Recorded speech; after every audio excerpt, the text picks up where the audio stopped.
Yeah, that's the same three-wheeler. I wish I had recorded what all I'd done. I got some aluminum paint. I'm going to paint the rims aluminum colored. I got the frame painted. I took all the, well, I can't call them tins, but on a motorcycle you'd call them tins. Fenders, gas tank, rack. Took everything off, down to the frame, painted the frame, and I basically purdied it up. I got the seat in the shop. I'm adding some foam and recovering the seat, and tomorrow I'm gonna paint the rims and do the seat, and it'll be done, and we'll put it on Craigslist, see what we can get for it. What are you rolling in?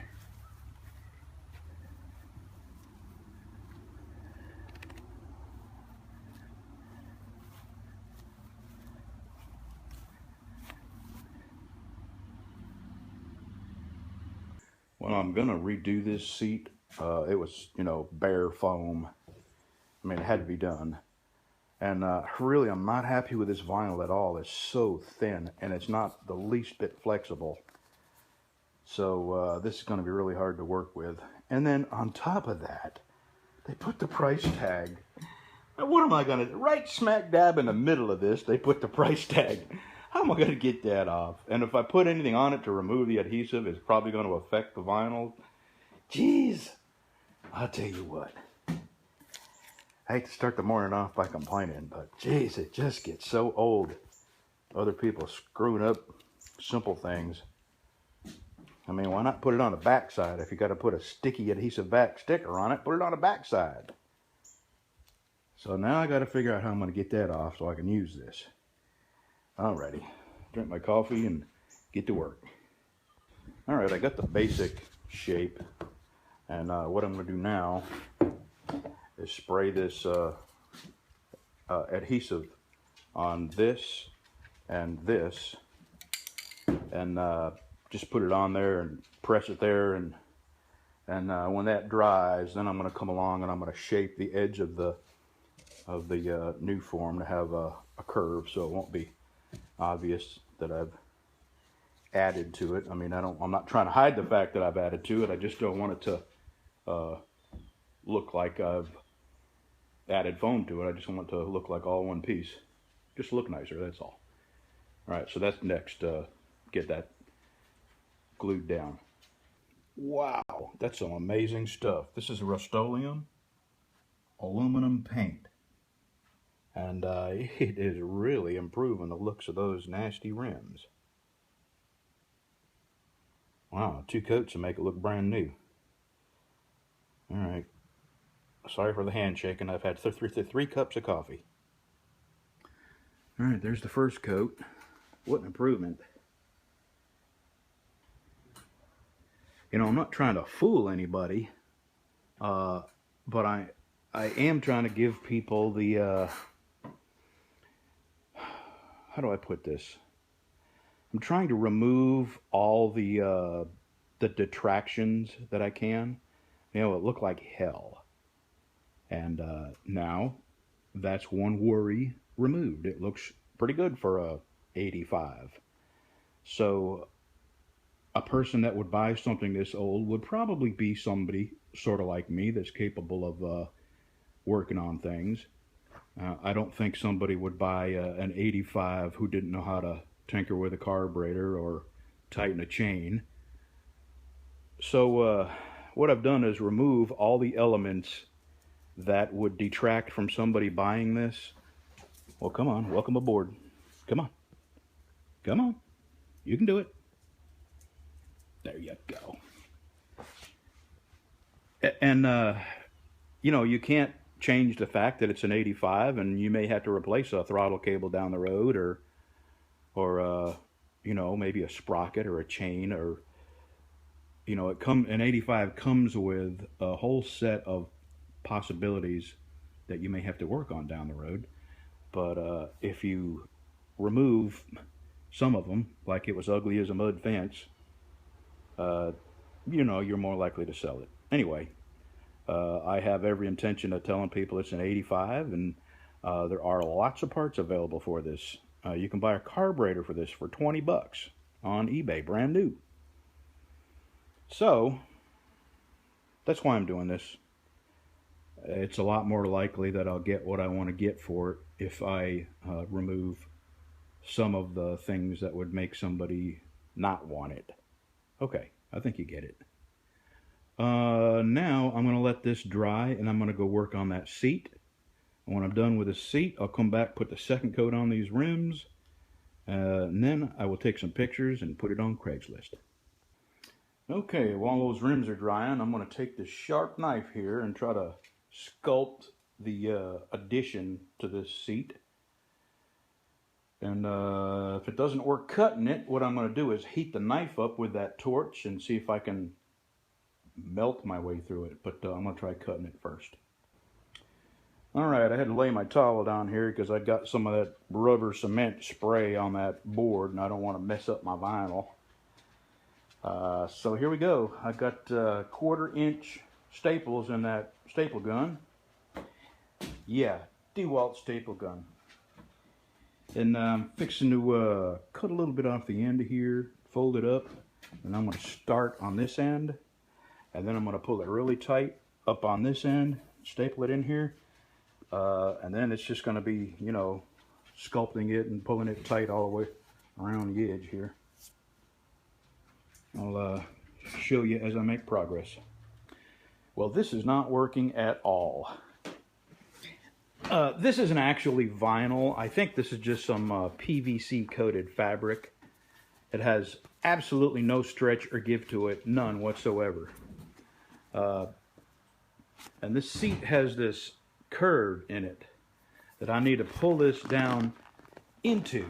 I mean, the curve is right down here, but it won't give at all. You know, I got probably 2 inches of this to try and pull in before I staple it, and it's just not happening. So, this is my last resort. This is my heat gun. And I'm going to heat this up a little bit and see if I can get it to maybe flex a little. If I can get some flex out of it. I mean, I'm about tired of working on this. I really want to get it listed on Craigslist and, you know, get it out of my shop. But if that doesn't work, I'm going to have to go to the big city and buy some real vinyl. My wife wants to go to town anyway. Go to the fabric shops. We don't have a fabric shop here. All we got is a Walmart about 10 miles from us, and this is all they had. They had no vinyl.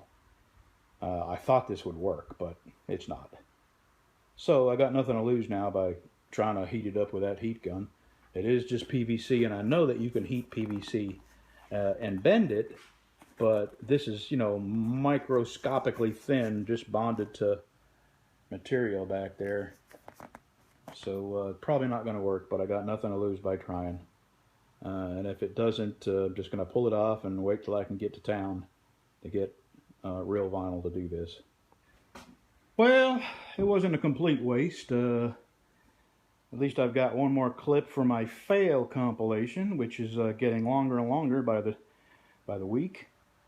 Yeah, I'll have to go to town, and that'll be tomorrow. So I'm going to put the last coat on them rims, and this is all I lack. See you tomorrow. Yeah, I know, got a mess. This is a VR do Buck Run 11 September Prepper Challenge, and it was a simple one, just buy ammo. And I did. I have an armadillo problem here in my yard, and I have to kill them, or else they destroy everything. I also have a possum problem, and possums will get in my chicken house. They'll eat eggs, they'll kill chickens, and I can shoot here. My neighbors shoot, we all shoot out here. We're just really careful about what direction we shoot in. But since I get out about 3:30, 4 o'clock in the morning and shoot, I use these. Well, I finally found some at Academy. I bought 4 boxes. And that is for my Ruger 10/22 Armadillo Assassin. And then I bought some cheap 9mm so I can practice with my Defender of Liberty.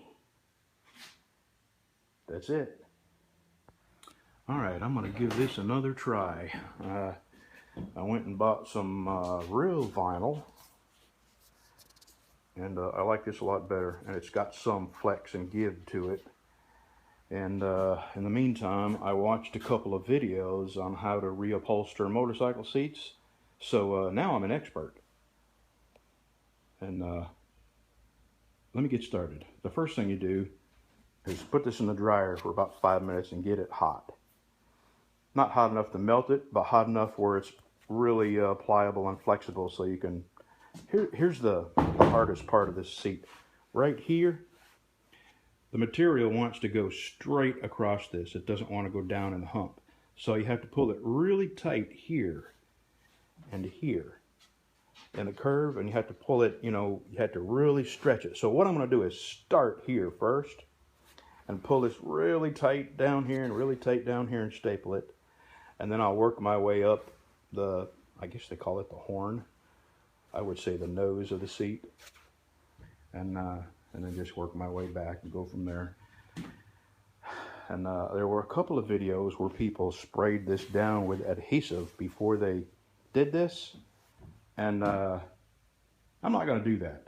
I don't think that's a good idea. So let me go put this in the dryer and get it really hot, and we'll meet you back here in a minute. You know what? I'm going to have a cup of coffee. I'll be back in a minute. This dryer is over 20 years old. And it broke one time. I took it in my shop and took it all apart, and it was just a belt that turns the drum in there. And I replaced the belt, and while I was in there, I noticed that all the seals, all the foam seals that keep the heat inside the drum had rotted and come apart and were gone. So I took it apart even further and replaced all the seals and blew all the old dust off the heating coils and put it back together, and that was about 10 years ago. Got another 10 years out of it. Still working after 20 years. All right, I'm gonna make sure I got enough to pull up over the front. I do. Enough to pull up over the back, yes. This way. That way. All right, it's a go. I'm gonna start stapling, and this is still pretty warm from the dryer, and I wanna get a lot done before this cools down, so I'm gonna get at it, and I won't turn the camera on for a little bit. Okay, I have enough stapled that I got the wrinkles out and all, and it's hugging that curve really good. So now I can take my time. Yeah, I like it. That's the first seat I've ever done. And now I'm gonna drink my coffee before it gets cold. All right, see you in a minute.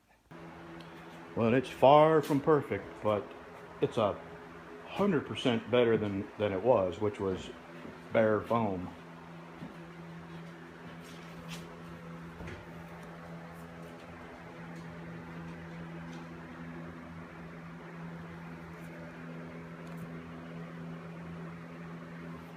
All right, I got to put the latch back on here, and then we'll go put it on there and see what it looks like.